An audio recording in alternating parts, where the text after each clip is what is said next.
कोल्हापूरकर आपापल्या घरात आपला धर्म प्राणपणानं पाळतात, पण सार्वजनिक ठिकाणी ते माणुसकीच्याच धर्माला प्राधान्य देतात. आज गणेश चतुर्थीच्या निमित्तानं पुन्हा एकदा त्याचं दर्शन घडलं.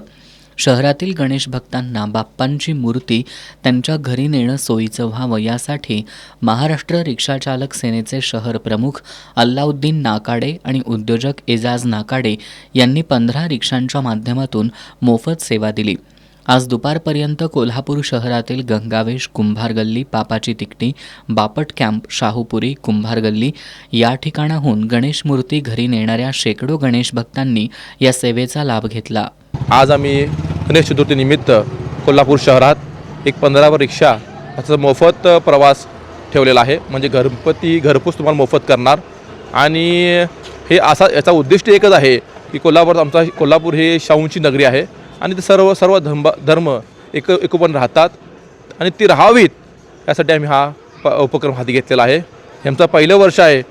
यावर्षी 15 आहेत, पुढच्या वर्षी 30 होतील, त्यानंतर सर्व वाढत जातील आणि सर्व लोकांनी याचा लाभ घ्यावा ही मी विनंती करतो. जय हिंद, जय महाराष्ट्र.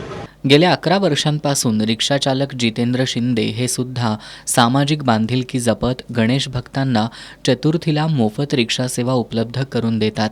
आज त्या शाहूपुरी, लक्ष्मीपुरी, आर.के. नगर, गोखले कॉलेज, चंबूखडी, दौलतनगर, कसबा बावडा या परिसरात राहणाऱ्या गणेश भक्तांच्या घरी श्रींना पोहोचवण्यासाठी सेवा दिली. आर्थिक परिस्थिती जेमतेम असतानाही कोणत्याही मोबदल्याची अपेक्षा न ठेवता निस्वार्थी भावनेनं जितेंद्र शिंदे गेल्या 11 वर्षांपासून ही सेवा पुरवतायत. जितेंद्र शिंदे यांनी कोरोना काळासह पूरस्थितीमध्ये सुद्धा आपल्यातील सेवाभाव जपला होता.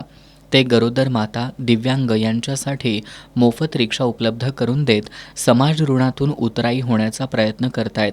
जाती धर्माच्या भिंती तोडून समाज कर्तव्याच्या भावनेतून काम करणारे रिक्षा व्यावसायिक नाकाडे आणि शिंदे यांचं गणेश भक्तांकडून कौतुक होत आहे.